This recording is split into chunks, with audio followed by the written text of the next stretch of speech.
ಹರೇ ಕೃಷ್ಣ. ಓಂ ಅಜ್ಞಾನತಿಮಿರಾಂಧಸ್ಯ ಜ್ಞಾನಾಂಜನಶಲಾಕಯ ಚಕ್ಷುರುನ್ಮೀಲಿತಂ ಯೇನ ತಸ್ಮೈ ಶ್ರೀಗುರವೇ ನಮಃ. ಶ್ರೀಚೈತನ್ಯಮನೋಭೀಷ್ಟಂ ಸ್ಥಾಪಿತಂ ಯೇನ ಭೂತಲೆ ಸ್ವಯಂ ರೂಪಃ ಕದಾ ಮಹ್ಯಂ ದದಾತಿ ಸ್ವಪದಾಂತಿಕಂ.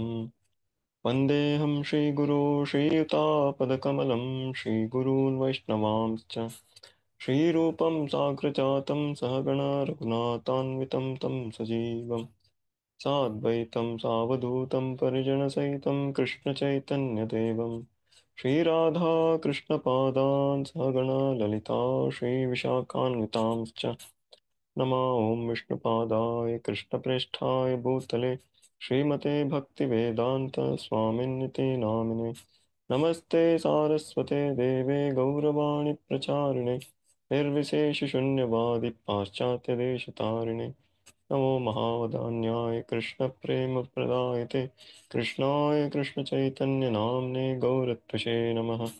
हे कृष्णा करुणा सिन्धो दीनबन्धो जगत्पते गोपेश गोपिकान्त राधाकान्त नमोऽस्तुते। तप्तकाञ्चन गौराङ्गी राधे वृन्दावनेश्वरि वृषभानुसुते देवि प्रणमामि हरिप्रिये। वाञ्छाकल्पतरुभ्यश्च कृपासिन्धुभ्येव च पतितानां पावनेभ्यो वैष्णवेभ्यो नमो नमः। जय श्रीकृष्ण चैतन्य प्रभु नित्यानन्द श्री अद्वैत गदाधर श्रीवासादि गौरभक्तवृन्द। हरे कृष्णा कृष्णा कृष्णा हरे हरे हरे राम राम राम हरे हरे। ಎಲ್ಲರಿಗೂ ಸ್ವಾಗತ ಈ ನಿತ್ಯಂ ಭಾಗವತ ಸೇವೆಯ ಕಾರ್ಯಕ್ರಮಕ್ಕೆ. ಸೊ ಇವತ್ತು ನಾವು ಶ್ರೀಮದ್ ಭಾಗವತದ ಮೊದಲನೇ ಸ್ಕಂದದ 3ನೇ ಅಧ್ಯಾಯದಿಂದ ಚರ್ಚೆ ಮಾಡ್ತಿದ್ವಿ. ಸೊ 3ನೇ ಅಧ್ಯಾಯ ಮೊದಲನೇ ಶ್ಲೋಕ. ಸೂತ ಉವಾಚ ಜಗ್ರಹೇ ಪೌರುಷಂ ರೂಪಂ ಭಗವಾನ್ ಮಹದಾದಿಭಿಃ ಸಂಭೂತಂ ಷೋಡಶಕಲಂ ಆದೌ ಲೋಕಶಿಕ್ಷಯ. ಸೊ ಇಲ್ಲಿ 3ನೇ ಅಧ್ಯಾಯದಲ್ಲಿ ವಿಶೇಷವಾಗಿ ಸೂತ ಗೋಸ್ವಾಮಿ ಅವರು ಅವರಿಗೆ ಪ್ರಶ್ನೆ ಕೇಳಿರ್ತಾರೆ. ನೈಮಿಷಾರಣ್ಯದ ಋಷಿಗಳು, ಶೌನಕ ಮುನಿಗಳು ಮತ್ತೆ ಬೇರೆ ಇತರ ಎಲ್ಲ ಋಷಿಗಳು ಭಗವಂತನ ಒಂದು ಲೀಲೆಯ ಕತೆ ಹೇಳಿ, ಭಗವಂತನ ಅವತಾರಗಳು ಅನೇಕ ಭಗವಂತ ಅನೇಕ ಅವತಾರಗಳನ್ನು ತಗೊಳ್ತಾನೆ. ಸೊ ಎಲ್ಲ ಒಂದು ಅವತಾರಗಳ ಬಗ್ಗೆ ಒಂದು ಉಲ್ಲೇಖ ನೀಡಿ ಅಂದ್ಬಿಟ್ಟು ಕೇಳ್ತಾರೆ. ಸೊ ಆದ್ರಿಂದ ಈ 3ನೇ ಒಂದು ಅಧ್ಯಾಯ, ಈ ಮೊದಲನೇ ಸ್ಕಂದದ 3ನೇ ಅಧ್ಯಾಯದಲ್ಲಿ ಭಗವಂತನ ಎಲ್ಲ ಒಂದು ಅವತಾರಗಳ ಒಂದು ಶೃಂಖಲೆ ಕೊಟ್ಟಿದ್ದಾರೆ. ಸೊ ವಿಶೇಷವಾಗಿ ನಾವು ಕೇಳಿರ್ತೀವಿ ಭಾರತದಲ್ಲಿ ಭಗವಂತನ ಅವತಾರಗಳು. ಸೊ ಇದು ಬಹಳ ಪ್ರಸಿದ್ಧವಾದ ಅವತಾರಗಳು. ಸೊ ಅದರಲ್ಲಿ ಭಾಗವತದಲ್ಲಿ ಇನ್ನೂ ಜಾಸ್ತಿ ಅವತಾರಗಳ ಉಲ್ಲೇಖ ಇದೆ. ಸುಮಾರು ಒಂದು 22 ಅವತಾರಗಳ ಉಲ್ಲೇಖ ಇದೆ. ಸೊ ಇವತ್ತು ನಾವು ನೋಡೋಣ. ಸೊ ಮೊದಲು ಭಗವಂತನ ಪುರುಷ ಅವತಾರಗಳ ಬಗ್ಗೆ ವರ್ಣಿಸಿದ್ದಾರೆ. ಹೇಗೆ ಈ ಜಗತ್ತಿನ ಸೃಷ್ಟಿಗಾಗಿ ಭಗವಂತ ಮಹಾವಿಷ್ಣು ಒಂದು ಅವತಾರ ತಗೊಂಡು, ಸೊ ಮಹಾವಿಷ್ಣುವಿನ ರೂಪದಿಂದ ನಂತರ ಗರ್ಭೋದಕಶಾಹಿ ವಿಷ್ಣುಗೆ ವಿಸ್ತಾರ ಆಗ್ತಾರೆ. ಮತ್ತೆ ಮಹಾವಿಷ್ಣುವಿನ ಪ್ರತಿಯೊಂದು ರೋಮರಂಧ್ರದಿಂದ ಒಂದೊಂದು ಬ್ರಹ್ಮಾಂಡದ ಸೃಷ್ಟಿ ಆಗುತ್ತೆ. ಮತ್ತೆ ನಂತರ ಗರ್ಭೋದಕ ಶಾಹಿ ವಿಷ್ಣುವರ ರೂಪದಲ್ಲಿ ಭಗವಂತ ಒಂದೊಂದು ಬ್ರಹ್ಮಾಂಡದಲ್ಲೂ ಪ್ರವೇಶವಾಗ್ತಾನೆ.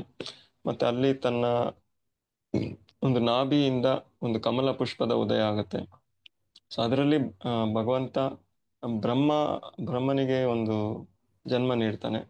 ಸೊ ಬ್ರಹ್ಮನ ಜನ್ಮ ಭಗವಂತನ ನಾಭಿ ಕಮಲದಿಂದ ಆಗುತ್ತೆ. ನಂತರ ಬ್ರಹ್ಮ ಇಡೀ ಬ್ರಹ್ಮಾಂಡರ ಸೃಷ್ಟಿ ಮಾಡ್ತಾರೆ.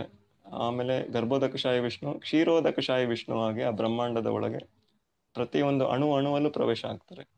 ಸೊ ಹೀಗೆ ಪ್ರತಿ ಒಂದು ಅಣುವಲ್ಲೂ ಭಗವಂತ ಕ್ಷೀರೋದಕಶಾಹಿ ವಿಷ್ಣು ಅಥವಾ ಪರಮಾತ್ಮನಾಗಿ ವಿಸ್ತಾರವಾಗಿದ್ದಾನೆ.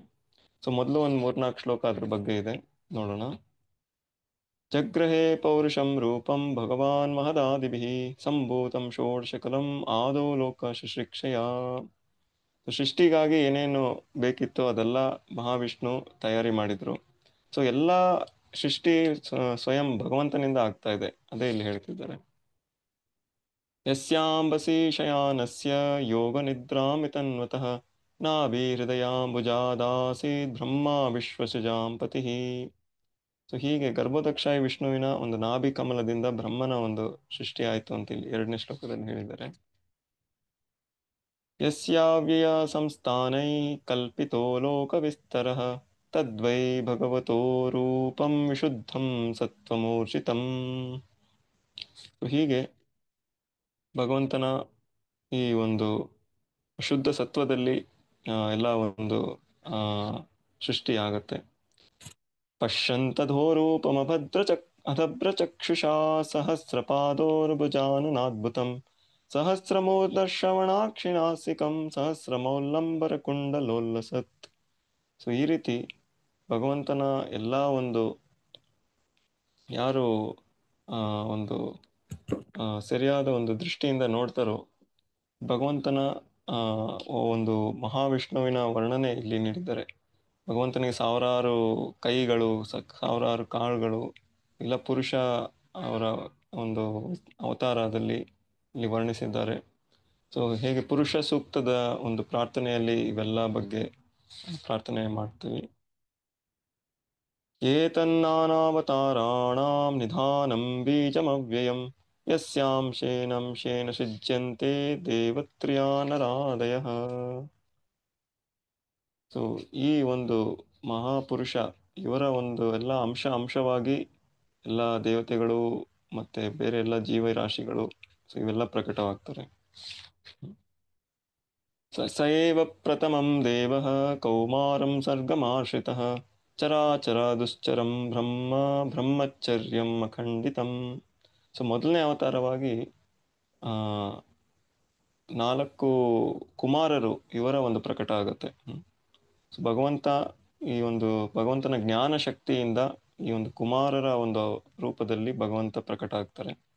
ಸೊ ಈ ಕುಮಾರರು ಭಗವಂತನ ಒಂದು ಜ್ಞಾನ ಶಕ್ತಿಯ ಒಂದು ವಿಭೂತಿಯಾಗಿದ್ದಾರೆ. ಸೊ ಭಗವಂತ ಹೇಗೆ ಈ ಸನಕ ಸನಾತನ ಸದಾ ಸೊ 4 ಚತುಷ್ಕುಮಾರರು ಇದ್ದಾರೆ. ಸನಕ, ಸನಾತನ ಮತ್ತೆ ಇನ್ನಿಬ್ಬರಿದ್ದಾರೆ. ಸೊ ಈ ಒಂದು 4 ಕುಮಾರರು ಸೊ ಇವರ ಒಂದು ರೂಪದಲ್ಲಿ ಭಗವಂತ ಪ್ರಕಟ ಆಗಿದ್ರು ಮೊದಲನೇ ಅವತಾರವಾಗಿ. ಸೊ ಮತ್ತೆ ಇವರು ತಪಶ್ಚರ್ಯ ಮಾಡಿದ್ರು, ಬ್ರಹ್ಮಚರ್ಯನ ಪಾಲನೆ ಮಾಡಿದ್ರು, ಮತ್ತೆ ಹೀಗೆ ಅವರು ಬ್ರಹ್ಮನ ಒಂದು ಸಾಕ್ಷಾತ್ಕಾರ ಪಡ್ಕೊಂಡಿದ್ರು. ದ್ವಿತೀಯಂ ತು ಭವಾಯಾಸ್ಯ ರಸಾತಲ ಗತಾ ಮಹಿಂ ಉದ್ಧರಿಷ್ಯನ್ನುಪಾದತ್ತ ಯಜ್ಞೇಶ ಸೌಕರಂ ವಪುಃ. ಸೊ 2ನೇ ಅವತಾರವಾಗಿ ಈ ಒಂದು ಭೂಮಂಡಲ ಒಂದು ಗರ್ಭೋದಕ ಸಾಗರದೊಳಗೆ ಮುಳುಗೋಗಿತ್ತು. ಸೊ ಅದನ್ನ ಮೇಲಕ್ಕೆ ಎತ್ತಿ ಇಡಲು ಸೊ ಭಗವಂತ ಈ ಒಂದು ಯಜ್ಞೇಶ ರೂಪದಲ್ಲಿ ಯಜ್ಞೇಶ ಭಗವಂತ ಈ ಒಂದು ಕೂರ್ಮ ಅವತಾರದ ರೂಪದಲ್ಲಿ ಪ್ರಕಟ ಆಗಿದ್ರು. ಕೂರ್ಮ ಅವತಾರದಲ್ಲಿ ತಗೊಂಡು ಈ ಒಂದು ಭೂಮಂಡಲನ ಮೇಲಕ್ಕೆ ತಗೊಂಡ್ಬಂದ್ರು. ತೃತೀಯಂ ಋಷಿ ಸರ್ಗಂ ವೈ ದೇವರ್ಷಿತಂ ಉಪೇತ್ಯ ಸಹ ತಂತ್ರಂ ಸಾತ್ವತಮಾಚಷ್ಟ ನೈಷ್ಕರ್ಮ್ಯಂ ಕರ್ಮಣಾಮಿತಃ. ಸೊ 3ನೇ ಅವತಾರವಾಗಿ ದೇವರ್ಷಿ ನಾರದರಾಗಿ ಪ್ರಕಟ ಆಗಿದ್ರು. ಸೊ ಅವರು ಎಲ್ಲ ದೇವತೆಗಳ ಒಂದು ದೇವತೆಯಲ್ಲಿ ಒಂದು ಸಾಧುವಾಗಿದ್ದಾರೆ. ಸೊ ದೇವ ಋಷಿ ಅಂದ್ಬಿಟ್ಟು ಅವರು ಪ್ರಸಿದ್ಧರಾಗಿದ್ದಾರೆ, ದೇವತೆಗಳಲ್ಲಿ ಋಷಿ ಆಗಿದ್ದಾರೆ. ಸೊ ಈ ರೀತಿ ನಾರದ ಭಗವಂತನ ಈ ಭಕ್ತಿ ಶಕ್ತಿಯ ಪ್ರತೀಕ ಇದ್ದಾರೆ. ಸೊ ಅವರು ಭಗವಂತನ ಬಗ್ಗೆ ಎಲ್ಲೇ ಹೋದ್ರೂ ಭಕ್ತಿ ಸೇವೆ ಬಗ್ಗೆ ಅವರು ಪ್ರಚಾರ ಮಾಡ್ತಾರೆ. ಸೊ ಮುಖ್ಯವಾಗಿ ನಾವು ನೋಡ್ಬೋದು, ಎಲ್ಲೇ ಹೋದ್ರೂ ಭಗವಂತ ನಾರದರು ನಾರಾಯಣ ನಾರಾಯಣ ಈ ರೀತಿ ಹರಿಯ ನಾಮವೇ ಎಲ್ಲ ಕಡೆ ಹೇಳ್ತಿರ್ತಾರೆ.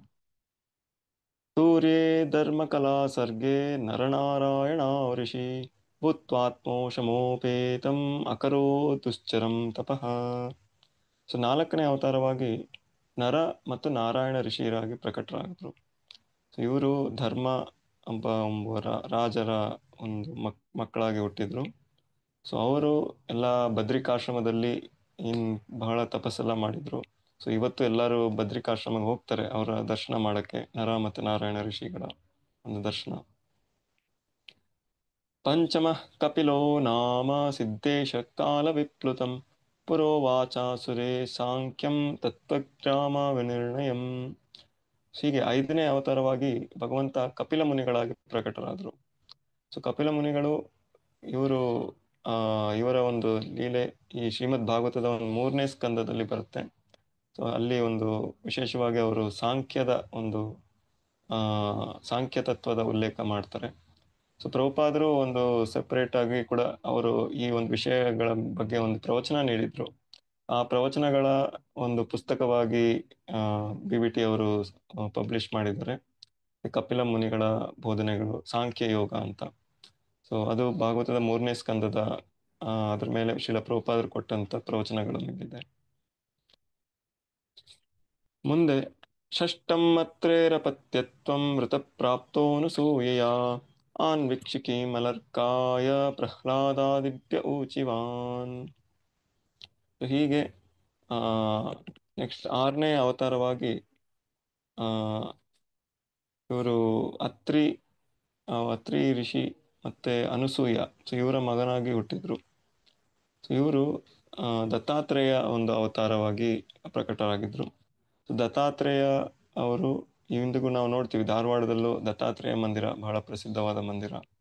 ಸೊ ಹೀಗೆ ದತ್ತಾತ್ರೇಯ ಕೂಡ ಭಗವಂತ ವಿಷ್ಣುವಿನ ಒಂದು ಅವತಾರ. ಸೊ ಅವರು ಈ ರೀತಿ ದತ್ತಾತ್ರೇಯ ಮುನಿಗಳು ಸ್ವಯಂ ಭಗವಂತ ಈ ರೀತಿ ದತ್ತಾತ್ರೇಯ ರೂಪದಲ್ಲೂ ಪ್ರಕಟ ಆಗಿದ್ರು ಅತ್ರಿ ಮತ್ತೆ ಅನಸೂಯ ಅವರಿಗೆ. ತತಃ ಸಪ್ತಮ ಆಕುತ್ಯಾಂ ರುಚೇರ್ಯಜ್ಞೋಭಿಜಾಯತ ಸ ಯಮಾದೈಃ ಸುರಗಣೈರ್ ಆಪಾತ್ ಸ್ವಯಂಭುವಾಂತರಂ. ಮುಂದೆ 7ನೆಯ ಅವತಾರವಾಗಿ ಪ್ರಜಾಪತಿ ರುಚಿ ಮತ್ತೆ ಆಕುತಿ, ಸೊ ಇವರ ಮಗನಾಗಿ ಯಜ್ಞ ಅಂದ್ಬಿಟ್ಟು ಅವರ ಒಂದು ಅವತಾರ ಆಗಿತ್ತು. ಅಷ್ಟಮೇ ಮೇರುದೇವ್ಯಾಂ ತು ನಾಭಿರ್ಜಾತ ಉರುಕ್ರಮಃ ದರ್ಶಯನ್ ವತ್ಮಧೀರಾಣಾಂ ಸರ್ವಾಶ್ರಮ ನಮಸ್ಕೃತಂ. 8ನೇ ಅವತಾರವಾಗಿ ಭಗವಂತ ಮೇರುದೇವಿ ಮತ್ತೆ ನಾಭಿ ರಾಜ ನಾಭಿ, ಸೊ ಇವರ ಒಬ್ಬ ಮಗನಾಗಿ ಋಷಭದೇವರಾಗಿ ಹುಟ್ಟಿದ್ರು. ಸೊ ಈ ಋಷಭದೇವ ಇವರ ಅವತಾರ ಭಾಗವತದ 5ನೇ ಸ್ಕಂದದಲ್ಲಿ ವರ್ಣನೆ ಇದೆ.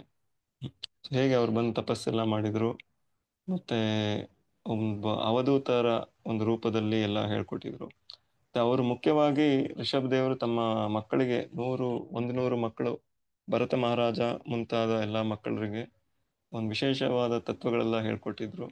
ಸೊ ಈ ಒಂದು ತತ್ವಗಳು ಬಹಳ ಪ್ರಸಿದ್ಧವಾಗಿದೆ. ಸೊ ನಮ್ಮ ಭಕ್ತಿಮಯ ಜೀವನದಲ್ಲೂ ನಾವು ಅಳವಡಿಸ್ಕೋಬೇಕಾಗಿದೆ. ಸೊ ಇದೆಲ್ಲ ಭಾಗವತದ 5ನೇ ಸ್ಕಂದದಲ್ಲಿ ಸಿಗುತ್ತೆ. ಋಷಭಿರ್ಯಾಚಿತೋ ಭೇಜೆ ನವಮಂ ಪಾರ್ಥಿವಂ ವಪುಃ ದುಗ್ಧೇ ಮಾಮೌಷಧಿರ್ವಿಪ್ರಾಸ್ ತೇನಾಯಾಂ ಸೌಷತ್ತಮಃ. ಸೊ ಹೀಗೆ ಭಗವಂತ 9ನೇ ಅವತಾರವಾಗಿ ಪೃಥು ಮಹಾರಾಜ, ಸೊ ಇವರ ಅವತಾರವಾಗಿ ಪ್ರಕಟ ಆಗಿದ್ರು. ಸೊ ಪೃಥು ಮಹಾರಾಜರಾಗಿ ಹೇಗೆ ಒಬ್ಬ ರಾಜ ಪ್ರಜೆಗಳನ್ನ ಆಳ್ಬೇಕು ಮತ್ತೆ ಹೇಗೆ ಅವರು ಈ ಧರ್ಮದ ಪ್ರತೀಕವಾಗಿರ್ಬೇಕು ಮತ್ತೆ ಹೇಗೆ ಒಬ್ಬರು ರಾಜ್ಯ ಒಂದು ನಿರ್ವಹಣೆ ಹೇಗೆ ಮಾಡಬೇಕು, ಸೊ ಇಂಥ ವಿಷಯಗಳೆಲ್ಲ ಅವರು ತಮ್ಮ ಒಂದು ಲೀಲೆಯಲ್ಲಿ ತೋರಿಸ್ಕೊಟ್ಟಿದ್ರು. ಇದು ಭಾಗವತದ 6ನೇ ಸ್ಕಂದದಲ್ಲಿ ಬರುತ್ತೆ. ರೂಪಂ ಸಜಗ್ರಹೇ ಮಾತ್ಸ್ಯಂ ಚಾಕ್ಷುಷೋ ದಧಿ ಸಂಪ್ಲವೆ ನಾವಾರೋಪ್ಯ ಮಹಿಮಯ್ಯಾಂ ಆಪಾದ್ ವೈವಸ್ವತಂ ಮನುಂ. ಸೊ ಇಲ್ಲಿ ಇದು ಎಷ್ಟು 10ನೇ ಅವತಾರವಾಗಿ ಇಲ್ಲಿ ಮತ್ಸ್ಯ ಅವತಾರ ಬಗ್ಗೆ ವರ್ಣನೆ ಇದೆ. ಸೊ ನಾವು ಏನು ದಶಾವತಾರ ಕೇಳ್ತೀವಿ ಅದರಲ್ಲಿ ಮೊದಲು ಮತ್ಸ್ಯ ಅವತಾರ ಬಗ್ಗೆ ನಾವು ಕೇಳಿರ್ತೀವಿ. ಆದರೆ ಇಲ್ಲಿ ಭಾಗವತದಲ್ಲಿ 10ನೇ ಅವತಾರವಾಗಿ ಹೇಳಿದ್ದಾರೆ. ಸೊ ಭಗವಂತನ ಅವತಾರ ಅನೇಕವಾಗಿದೆ, ಅನಂತವಾಗಿದೆ. ಸೊ ಎಷ್ಟೇ ನಾವು ಲೆಕ್ಕ ಹಿಡಿದ್ರೂ ಅದು ಕಮ್ಮಿನೇ. ಇಲ್ಲಿ ಚಾಕ್ಷುಷ ಮನು ಅವರ ಒಂದು ಕಾಲಾವಧಿಯಲ್ಲಿ ಮತ್ತೆ ಮುಂದೆ ವೈವಸ್ವತ ಮನು. ಸೊ ಇವ್ರನ್ನ ಕಾಪಾಡಕ್ಕೋಸ್ಕರ ಭಗವಂತ ಮತ್ಸ್ಯ ಅವತಾರವಾಗಿ ಒಂದು ಅವತಾರ ತಗೊಂಡಿದ್ರು. ಸೊ ಅದರ ಉಲ್ಲೇಖ ಇಲ್ಲಿದೆ. ಸುರಾಸುರಾನಾಮುದದೀಂ ಮತ್ನಾಥಂ ಮತ್ನಾಥಾಮಂದರಾಚಲಂ ಧದ್ರೇ ಕಮಟರೂಪೇಣ ಪೃಷ್ಠ ಏಕಾದಶೇ ವಿಭುಃ. ಸೊ ಭಗವಂತ ಒಂದು ಕೂರ್ಮ ಕೂರ್ಮದ ರೂಪದಲ್ಲೂ ಭಗವಂತ ರೂಪದಲ್ಲೂ ಬಂದಿದ್ರು. ಸೊ ಕೂರ್ಮದ ರೂಪದಲ್ಲಿ ಮಂದರಾಚಲ, ಯಾವಾಗ ಸಮುದ್ರ ಮಂಥನ ಒಂದು ಲೀಲೆ ನಡೀತು, ಸೊ ಆವಾಗ ಆ ಒಂದು ಪರ್ವತ, ಮಂದರಾಚಲ ಪರ್ವತ, ಅದನ್ನ ಹಿಡ್ಕೊಳ್ಳೋಕ್ಕೋಸ್ಕರ ಭಗವಂತ ಈ ರೀತಿ ಒಂದು ಕೂರ್ಮದ ರೂಪದಲ್ಲಿ ಬಂದಿದ್ರು. ಸೊ ಅಲ್ಲಿ ಅಸುರ ಮತ್ತೆ ಅಸುರ, ಸೊ ಇವರಿಬ್ಬರ ನಡುವೆ ಯಾವಾಗ ಈ ಒಂದು ಸಮುದ್ರ ಮಂಥನ ಲೀಲೆ ನಡೀತು, ಅವಾಗ ಅಲ್ಲಿ ಪ್ರಕಟರಾಗಿದ್ರು. ಸೊ ಅದೇ ಲೀಲೆಯಲ್ಲೂ ಇನ್ನೊಂದು 2 ಅವತಾರದಲ್ಲೂ ಭಗವಂತ ಪ್ರಕಟ ಆಗಿದ್ರು. ದಾನಮಂತ್ರಂ ದ್ವಾದಶಮಂ ತ್ರಯೋದಶಮಮೇವ ಚ ಅಪಾಯಾಸುರಾನನ್ಯಾನ್ ಮೋಹಿನ್ಯಾ ಮೋಹಯನ್ ಸ್ತ್ರೀಯ. ಸೊ 12ನೇ ಅವತಾರವಾಗಿ ಭಗವಂತ ಧನ್ವಂತ್ರಿ ಅವತಾರವಾಗಿ ಬಂದಿದ್ರು. ಸೊ ಧನ್ವಂತ್ರಿ ಅದೇ ಆ ಸಮುದ್ರ ಮಂಥನ ಲೀಲೆಯಲ್ಲಿ ಅವರು ಒಂದು ಅಮೃತ ಕಲಶ ತಗೊಂಡು ಪ್ರಕಟ ಆಗ್ತಾರೆ ಧನ್ವಂತ್ರಿ. ಮತ್ತೆ ಇವರ ಒಂದು ಆಯುರ್ವೇದದ ಒಂದು ಎಲ್ಲ ಎಲ್ಲ ರೋಗಗಳಿಗೂ ನಿವಾರಣೆಗೋಸ್ಕರ ಆಯುರ್ವೇದದ ಒಂದು ಶುರುವಾದ ಮಾಡಿರ್ತಾರೆ ಧನ್ವಂತ್ರಿ ಆಯುರ್ವೇದ ಅಂತಲೇ ಪ್ರಸಿದ್ಧವಾಗಿದೆ. ಸೊ ಹೀಗೆ ಆಯುರ್ವೇದ ಮೊದಲು ಮನುಷ್ಯರಿಗೆ ನೀಡಿದ್ದು ಧನ್ವಂತ್ರಿ ಅವತಾರದಲ್ಲಿ.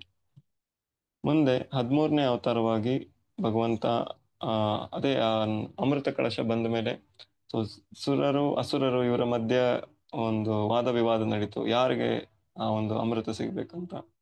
ಸೊ ಅಮೃತನ ಭಗವಂತ ಅವರ ಒಂದು ಭಕ್ತರಾದ ದೇವತೆಗಳಿಗೆ ಕೊಡ್ಬೇಕಂತ ಆ ರೀತಿ ಒಂದು ಮೋಹಿನಿ ರೂಪದಲ್ಲಿ ಪ್ರಕಟ ಆದರು. ಮೋಹಿನಿ ರೂಪದಲ್ಲಿ ಪ್ರಕಟ ಆಗಿ ಅಸುರರಿಗೆ ಅಮೃತ ಸಿಗದೆ ದೇವತೆಗಳಿಗೆ ಅಮೃತ ಕೊಟ್ಟರು.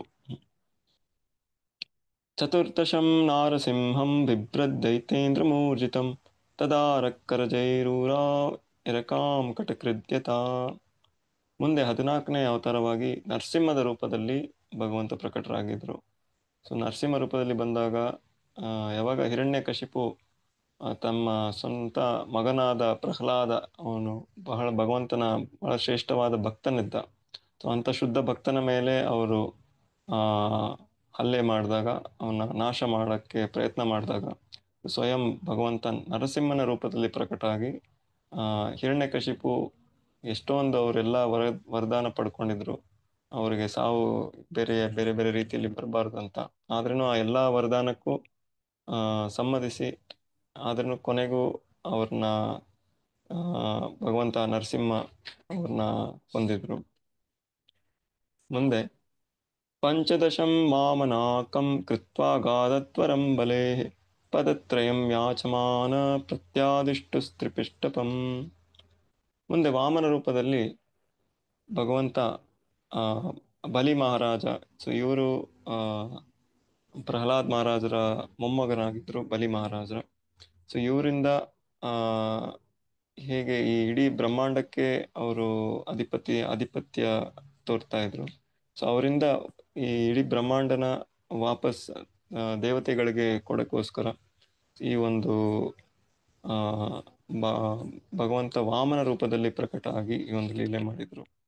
ಸೊ ಇದು ಶ್ರೀಮದ್ ಭಾಗವತದ ಒಂದು 8ನೇ ಸ್ಕಂದದಲ್ಲಿ ವಿವರವಾಗಿ ವರ್ಣನೆ ಇದೆ.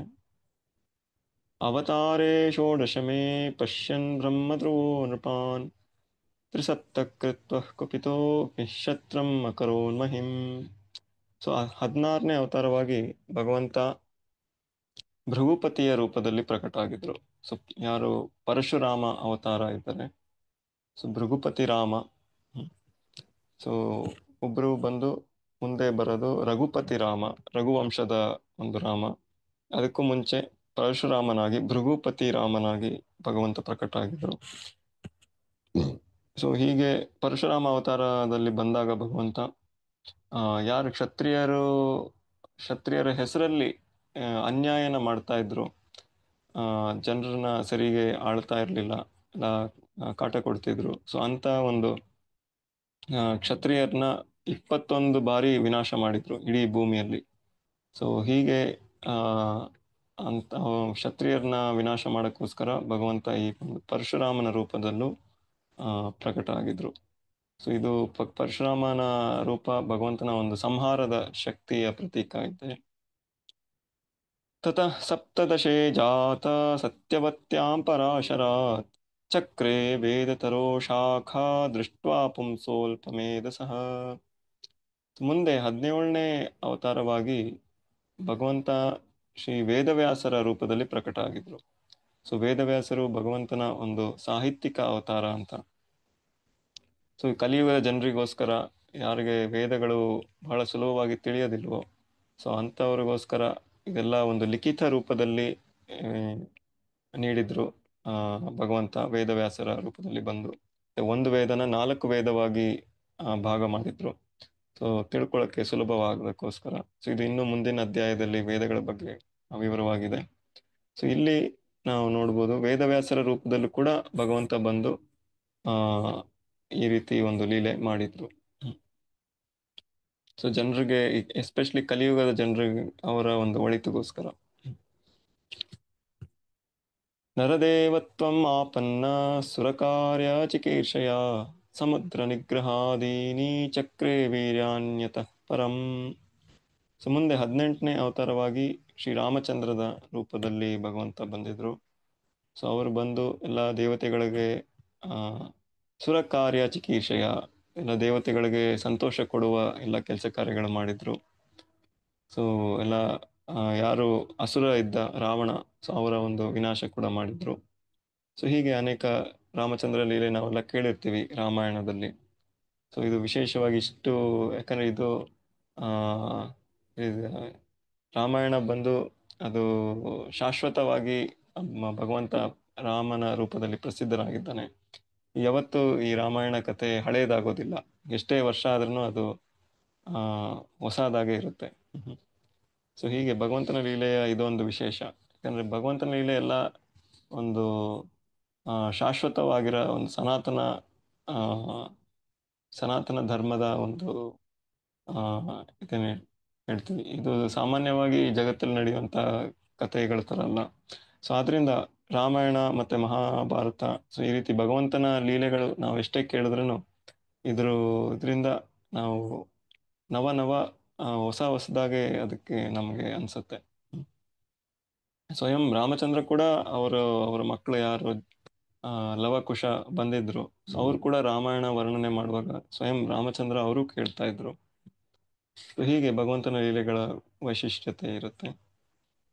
ಮುಂದೆ ಏಕೋನೈವಂಶೇ ವಿಂಶತಿಮೇ ವೃಷ್ಣಿಷು ಪ್ರಾಪ್ಯ ಜನ್ಮನಿ ರಾಮಕೃಷ್ಣಾವಿತಿ ಭುವೋ ಭಗವಾನ್ ಅಹರದ್ಭರಂ. ಸೊ ಹೀಗೆ 19 ಮತ್ತು 20ನೇ ಅವತಾರವಾಗಿ ಭಗವಂತ ಬಲರಾಮ ಮತ್ತು ಶ್ರೀಕೃಷ್ಣನ ರೂಪದಲ್ಲಿ ಬಂದಿದ್ರು. ಸೊ ಇಲ್ಲಿ ಈ ಶ್ಲೋಕದಲ್ಲಿ ವಿಶೇಷವಾಗಿ ನಾವು ನೋಡ್ಬೋದು, ಬೇರೆ ಯಾವುದೇ ಶ್ಲೋಕದಲ್ಲೂ ಅಷ್ಟು ಇಲ್ಲಿ ಪದ ಭಗವಾನ್ ಅಂದ್ಬಿಟ್ಟು ಇಲ್ಲಿ ಉಲ್ಲೇಖಿಸಿದ್ದಾರೆ. ಸೊ ಇದರಿಂದ ನಾವು ನೋಡ್ಬೋದು ಕೃಷ್ಣ, ಸೊ ಭಗವಂತ ನಿಜವಾಗ್ಲೂ ಭಗವಂತನಾಗಿದ್ದಾನೆ ಅಂತ. ಸೊ ಬೇರೆ ಎಲ್ಲ ಭಗವಂತನ ಒಂದು ಶಕ್ತಿಯ ಒಂದು ಅವತಾರಗಳು ಇದೆ, ಆದರೆ ಸ್ವಯಂ ಭಗವಂತ ಸ್ಥಾನದಲ್ಲಿ ಇಲ್ಲಿ ರಾಮಕೃಷ್ಣ ಅಂದ್ರೆ ಬಲರಾಮ ಮತ್ತೆ ಶ್ರೀಕೃಷ್ಣ ಈ ಒಂದು ರೂಪದಲ್ಲಿ ಭಗವಂತ ಅವತಾರ ತಗೊಳ್ತಾನೆ.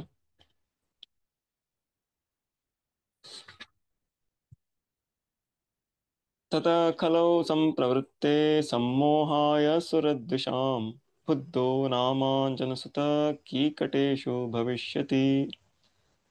ಸೊ ಇಲ್ಲಿ ನಾವು ನೋಡ್ಬೋದು, ಇಷ್ಟು ತನಕ ಯಾವುದೇ ಅವತಾರಗಳೆಲ್ಲ ಬಂದಿದ್ವು ಇವೆಲ್ಲ ಒಂದು ಭೂತಕಾಲದಲ್ಲಿ ಹೇಳಿದ್ದಾರೆ, ಇವೆಲ್ಲ ಬಂದಿದ್ರು ಅಂತ. ಆದ್ರೆ ಇಲ್ಲಿ 24ನೇ ಶ್ಲೋಕದಲ್ಲಿ ಏನಿದೆ, ಬುದ್ಧನ ಒಂದು ಅವತಾರದ ವಿಶ್ಲೇಷಣೆ, ಇದು ಒಂದು ಭವಿಷ್ಯ ಕಾಲದಲ್ಲಿ ಬರೆದಿದ್ದಾರೆ. ಸೊ ಅಂದ್ರೆ ಈ ಶ್ರೀಮದ್ ಭಾಗವತದ ರಚನೆ ಈ ಸಮಯದಲ್ಲಿ ಆಗಿತ್ತು ಅಂತ ನಾವು ತಿಳಿಬೋದು. ಸೊ ಕೃಷ್ಣ ಬಲರಾಮ ಇವರೆಲ್ಲ ಬಂದ ಮೇಲೆ, ಕೃಷ್ಣನ ಅವತಾರ ಆದ ನಂತರ ಮುಂದೆ ಬುದ್ಧನ ಅವತಾರ ಆಗೋಕ್ಕೆ ಮುನ್ನ ಆಲ್ಮೋಸ್ಟ್ ಒಂದು 5,000 ವರ್ಷಗಳ ಹಿಂದೆ ಈ ಒಂದು ಭಾಗವತದ ಒಂದು ರಚನೆ ಆಗಿತ್ತು. ಸೊ ಆದ್ರಿಂದ ಇಲ್ಲಿ ಭವಿಷ್ಯತಿ ಅಂತ ಹೇಳಿದ್ದಾರೆ, ಇನ್ನು ಮುಂದೆ ಬುದ್ಧ ಅವತಾರ ಬರ್ತಾರೆ ಅಂತ. ತತಃ ಕಲೌ ಸಂಪ್ರವೃತ್ತೆ ಸಮ್ಮೋಹಾಯ ಸುರದ್ವಿಷಾಂ ಬುದ್ಧೋ ನಾಂಬಾಂಜನಸುತ ಕೀಕಟೇಶು ಭವಿಷ್ಯತಿ. ಸೊ ಮುಂದೆ ಬರ್ತಾರೆ ಅಂದ್ಬಿಟ್ಟು ಇಲ್ಲಿ ಉಲ್ಲೇಖಿಸ್ತಿದ್ದಾರೆ. ಸೊ ಈ ಒಂದು ಸೂತ ಗೋಸ್ವಾಮಿ ಅವರು ನೈಮಿಷಾರಣ್ಯ ಋಷಿಗಳಿಗೆ ಹೇಳುತ್ತಿರುವ ಪ್ರಸಂಗ ಇದು ಬುದ್ಧನ ಅವತಾರಕ್ಕೆ ಮುಂಚೆ ಆಗಿತ್ತು ಅಂತ ನಾವು ತಿಳಿಬಹುದು. ಅಥೋ ಯುಗ ಸಂಧ್ಯಾಯಾಂ ದಸ್ಯು ಪ್ರಾಯೇಷು ರಾಜಸು ಜನಿತಾ ವಿಷ್ಣು ಯಶಸೋ ನಾಮ್ನಾ ಕಲ್ಕಿರ್ ಜಗತ್ಪತಿ. ಸೊ ಹೀಗೆ ನಂತರ ಬುದ್ಧನ ಅವತಾರಗಳಾದ್ಮೇಲೆ ಸೊ ಯಾರು ವೇದದ ಈ ರೀತಿ ವೇದಗಳ ಹೆಸರಲ್ಲಿ ಮೋಸ ಮಾಡ್ತಾರೋ ಅವ್ರನ್ನ ಮುಂದೆ ಅವ್ರನ್ನ ಈ ರೀತಿ ಅನ್ಯಾಯದಿಂದ ಅವ್ರನ್ನ ರಕ್ಷಣೆ ಮಾಡೋಕ್ಕೋಸ್ಕರ ಬುದ್ಧ ಅವತಾರ ತಗೊಂಡಿದ್ರು. ಸೊ ನಂತರ ಕಲಿಯುಗದಲ್ಲಿ ಯಾರು ಜನರು ಈ ಯಾರು ಮಾತು ಕೇಳೋದಿಲ್ವೋ, ಸೊ ಪೂರ್ತಿ ಎಲ್ಲ ಅವರು ಒಬ್ರು ಈ ರೀತಿ ಅವರು ಕಲಿಯುಗದ ಒಂದು ಪ್ರಭಾವಕ್ಕೆ ಅವರು ಎಲ್ಲ ಬಹಳ ಕೆಟ್ಟ ವ್ಯಕ್ತಿಗಳೆಲ್ಲ ಆಗ್ತಾರೋ. ಸೊ ಅಂತ ಕಲಿಯುಗದ ಅಂತಿಮದಲ್ಲಿ ಭಗವಂತ ಕಲ್ಕಿ ಅವತಾರ ತಗೊಂಡು ಬರ್ತಾರೆ. ಸೊ ಕಲ್ಕಿ ಅವತಾರಲ್ಲಿ ಬಂದು ಭಗವಂತ ಏನು ಪ್ರಚಾರ ಮಾಡಕ್ಕೆ ಬರೋದಿಲ್ಲ. ಸೊ ಎಲ್ಲಾರನ್ನು ವಿನಾಶ ಮಾಡ್ತಾರೆ. ಸೊ ಎಲ್ಲ ಜನರನ್ನ ವಿನಾಶ ಮಾಡಿ ಕಲಿಯುಗದ ಜನರನ್ನ ಮುಂದೆ ಸತ್ಯಯುಗನ ಪ್ರಾರಂಭ ಮಾಡ್ತಾರೆ. ಸೊ ಮುಂದೆ ಅದೇ ಮುಂದಿನ ಶ್ಲೋಕದಲ್ಲಿ ಹೇಳ್ತಾರೆ, ಅವತಾರ ಹಿ ಅಸಂಖ್ಯೇಯ ಹರೇರ್ ಸತ್ವನಿಧೇ ದ್ವಿಜ ಯಥಾವದಾಸೀನ್ಯ ಕುಲ್ಯ ಸಹಸ್ರಶ್ಯು ಸಹಸ್ರಶಃ. ಈ ರೀತಿ ಭಗವಂತನ ಅವತಾರಗಳು ಅನೇಕವಾಗಿದೆ. ಸೊ ಇದಕ್ಕೆ ಒಂದು ಅಸಂಖ್ಯೇಯ, ನಾವು ಸಂಖ್ಯೆ ಇಡಕ್ಕಾಗಲ್ಲ. ಇಷ್ಟು 1 2 3 4 ಅವತಾರಗಳಾಗಿವೆ ಅಂತ. ಸೊ ಎಷ್ಟೇ ಎಣ್ಸಕ್ಕಾಗದೇ ಇರುವಷ್ಟು ಅವತಾರಗಳು. ಹೇಳ್ತಾರೆ, ಹೇಗೆ ಸಮುದ್ರದಲ್ಲಿ ಅಲೆಗಳು ಬರುತ್ತೋ ಆ ರೀತಿ ಎಷ್ಟು ಅಲೆಗಳು ಬರ್ತಾ ಇವೆ ಅಂತ ನಾವೇನು ಎಣ್ಸಕ್ಕಾಗೋದಿಲ್ಲ. ಸೊ ಅದೇ ತರ ಭಗವಂತನ ಅನಂತ ಅವತಾರಗಳಿವೆ. ಋಷಿಯೋ ಮನವೋ ದೇವ ಮನುಪುತ್ರ ಮಹೌಜಸ ಕಲಾಹ ಸರ್ವೇ ಹರೇರೇವ ಸ ಪ್ರಜಾಪತ್ಯ ಸ್ಮೃತಾಃ. ಸೊ ಈ ರೀತಿ ಭಗವಂತನ ಅವತಾರಗಳು ಅನಂತವಾಗಿವೆ, ಅದನ್ನ ಯಾರು ಎಣ್ಸಕ್ಕಾಗೋದಿಲ್ಲ. ಋಷಿಗಳಲ್ಲೂ ಮನುಗಳಲ್ಲೂ ದೇವತೆಗಳಲ್ಲೂ ಸೊ ಎಲ್ಲದರಲ್ಲೂ ಭಗವಂತ ಬೇರೆ ಬೇರೆ ರೀತಿಯಲ್ಲಿ ಅವತಾರಗಳು ತಗೊಂಡಿದ್ದಾನೆ. ಇದು ಬಹಳ ಮುಖ್ಯವಾದ ಶ್ಲೋಕ. ಮುಂದಿನ ಶ್ಲೋಕ ಈ 1ನೇ ಸ್ಕಂದದ 3ನೇ ಅಧ್ಯಾಯದ 28ನೇ ಶ್ಲೋಕ. ಈ ಶ್ಲೋಕದಲ್ಲಿ ಭಗವಂತ ಶ್ರೀಕೃಷ್ಣನ ಒಂದು ಸ್ಥಾನ ವಿವರವಾಗಿ ಹೇಳಿದ್ದಾರೆ. ಈ ಒಂದು ಶ್ಲೋಕ ಇದಕ್ಕೆ ಎಂಪರರ್ ವರ್ಸ್ ಅಂತಾರೆ, ಅಂದ್ರೆ ಚಕ್ರವರ್ತಿ ಶ್ಲೋಕ. ಈ ಒಂದು ಶ್ಲೋಕದ ಒಂದು ಯಾಕಂದ್ರೆ ಇಡೀ ಭಾಗವತ ಈ ಒಂದು ಶ್ಲೋಕದ ಆಧಾರವಾಗಿದೆ. ಯಾಕಂದ್ರೆ ಭಗವಂತ ಶ್ರೀಕೃಷ್ಣನ ಲೀಲೆ ಮುಖ್ಯವಾಗಿ ಭಾಗವತದಲ್ಲಿ ಇದೆ, ಮುಖ್ಯವಾಗಿ 10ನೇ ಸ್ಕಂದದಲ್ಲಿ. ಸೊ ಅದೇ ಈ ಭಾಗವತದಲ್ಲಿ ಯಾವ ವಿಷಯ ಬಗ್ಗೆ ಹೇಳ್ತಾರೆ, ಈ ಅದಕ್ಕೆ ಯಾವುದೇ ಒಂದು ವಿಷಯ ಪ್ರತಿ ಶ್ಲೋಕದಲ್ಲೂ ಅದ್ರ ಬಗ್ಗೆ ಇರುತ್ತೆ. ಸೊ ಕೃಷ್ಣನ ಬಗ್ಗೆ, ಕೃಷ್ಣನ ಸ್ಥಾನ ಏನು ಅಂದ್ಬಿಟ್ಟು ಈ ಶ್ಲೋಕದಲ್ಲಿ ಹೇಳಿದ್ದಾರೆ. ಸೊ ಅದರಿಂದ ಪ್ರಭುಪಾದರು ಬಹಳಷ್ಟು ಸಲ ಹೇಳ್ತಾರೆ, ಸೊ ನಾವು 10ನೇ ಸ್ಕಂದಕ್ಕೆ ಡೈರೆಕ್ಟ್ ಹಂಗೆ ಜಂಪ್ ಮಾಡಬಾರ್ದು.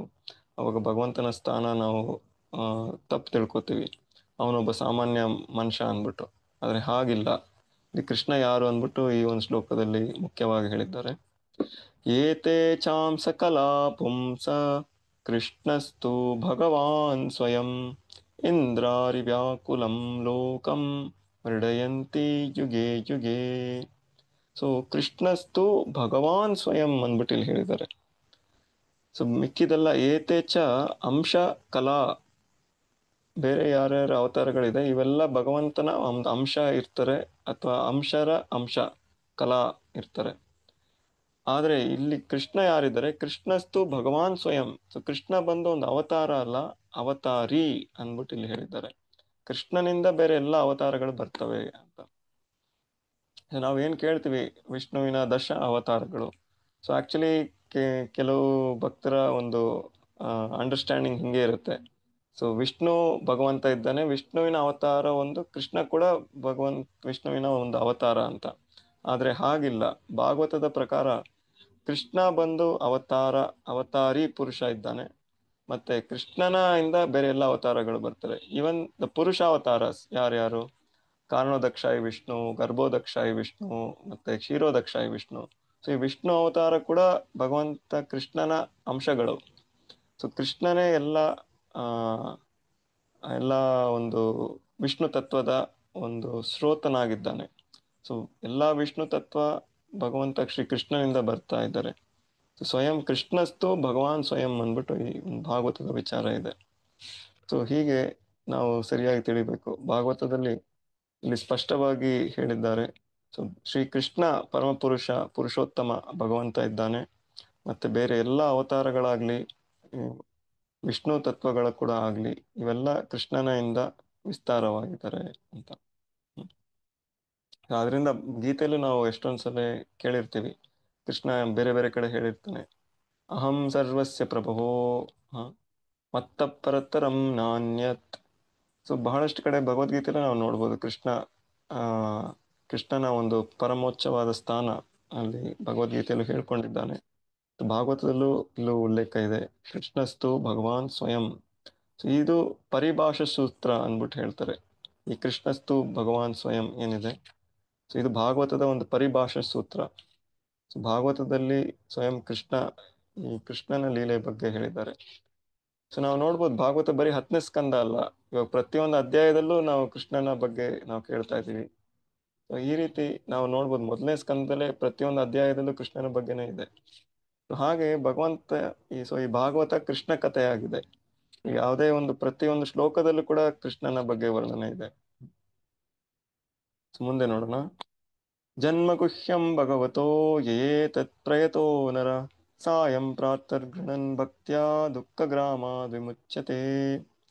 ಸೊ ಈ ಒಂದು ಭಗವಂತನ ಈ ಅವತಾರಗಳ ಕತೆ ಯಾರು ಬಹಳ ಶ್ರದ್ಧೆಯಿಂದ ಬೆಳಿಗ್ಗೆ ಮತ್ತು ಸಂಜೆ ಅದನ್ನ ಕೇಳ್ತಾರೋ ಅಥವಾ ಅದನ್ನ ಪಠನೆ ಮಾಡ್ತಾರೋ, ಸೊ ಅವರಿಗೆ ಈ ಒಂದು ಭೌತಿಕ ಜನ್ಮದಿಂದ ಈ ಎಲ್ಲ ಒಂದು ಕಷ್ಟಗಳಿಂದ ನಿವಾರಣೆ ಸಿಗತ್ತೆ ಅಂತ. ಸೊ ಆದ್ರಿಂದ ಈ ಒಂದು ಭಗವಂತನ ಈ ಅವತಾರಗಳ ಲೀಲೆ ನಾವು ಪ್ರತಿದಿನ ತಿಳ್ಕೊಳ್ಳೋಕೆ ಪ್ರಯತ್ನ ಮಾಡ್ಬೋದು. ಸೊ ಹೀಗೆ ಮಾಡೋದ್ರಿಂದ ಭಗವಂತನ ಲೀಲೆಯಲ್ಲಿ ನಾವು ಮಗ್ನರಾಗಿದ್ದಾಗ, ಸೊ ಈ ಜಗತ್ತಲ್ಲಿರೋ ಕಷ್ಟ ಎಲ್ಲ ನಮ್ಗೇನು ನಮಗೆ ಏನೋ ಒಂದು ದೊಡ್ಡದಾಗಿ ಅನ್ಸೋದಿಲ್ಲ. ಸೊ ಆದ್ರೆ ಯಾರಿಗೆ ಭಗವಂತನ ಬಗ್ಗೆ ಏನು ಗೊತ್ತಿರಲ್ವೋ, ಡೈಲಿ ಅವರು ಏನು ಟಿವಿ ನ್ಯೂಸ್ ಪೇಪರ್ ಎಲ್ಲ ನೋಡ್ತಾರೋ, ಬರೀ ಜಗತ್ತಲ್ಲಿ ಏನೇನು ಅನ್ಯಾಯ ಮೋಸ ಇದೇ ನಡೀತಾ ಇದೆ ಅದೇ ತೋರಿಸ್ತಾರೆ. ಸೊ ಅದರಿಂದ ಬಹಳ ಅವರು ಭಯಭೀತರಾಗ್ತಾರೆ. ಅರೆ ಯಾರು ಭಗವಂತನ ಕಥೆಗಳೆಲ್ಲ ಓದ್ತಾರೋ, ಸೊ ಅವರಿಗೆ ಸರಿಯಾಗಿ ತಿಳಿದು ಬರುತ್ತೆ ಈ ಮನುಷ್ಯ ಜನ್ಮ ಏನಕ್ಕಿದೆ, ನಾವು ನಿಜವಾಗ್ಲೂ ಮಾನವರಾಗಿ ನಮ್ಮ ಮಾಡ್ಬೇಕಾಗಿರೋ ಕೆಲಸಗಳೇನು, ಸೊ ಭಗವಂತನ ಭಕ್ತಿ. ಸೊ ಹೀಗೆ ಭಗವಂತನ ಪ್ರತಿ ಒಂದು ಒಳ್ಳೆ ಭಾವನೆ, ಒಂದು ಪ್ರೀತಿ ಭಾವನೆ ಅವರಲ್ಲಿ ಉತ್ಪನ್ನ ಆಗುತ್ತೆ. ಸೊ ಹೀಗೆ ಅವರು ಈ ಜಗತ್ತಿನಲ್ಲಿರೋ ಕಷ್ಟಗಳಿಂದೆಲ್ಲ ಮುಕ್ತರಾಗ್ಬೋದು. ಏತದ್ರೂಪಂ ಭಗವತೋ ಹಿ ಅರೂಪ್ಯಸ್ಯ ಚಿದಾತ್ಮನಃ ಮಾಯಾ ಗುಣೈರ್ವಿಚರಿತಂ ಮಹದಾದಿಭಿರಾತ್ಮನಿ. ಸೊ ಆದ್ರಿಂದ ಯಾರಿಗೆ ಭಗವಂತನ ಈ ಒಂದು ರೂಪಗಳ ಬಗ್ಗೆ ಅವ್ರಿಗೆ ನಂಬಿಕೆ ಇರೋದಿಲ್ವೋ, ಮೊದಲು ಇಲ್ಲಿ ಹೇಳಿರ್ತಾರೆ ಭಗವಂತನ ಒಂದು ವಿರಾಟ್ ರೂಪದ ಒಂದು ಚಿಂತನೆಯಿಂದ ಶುರು ಮಾಡಬೇಕು ಅಂತ.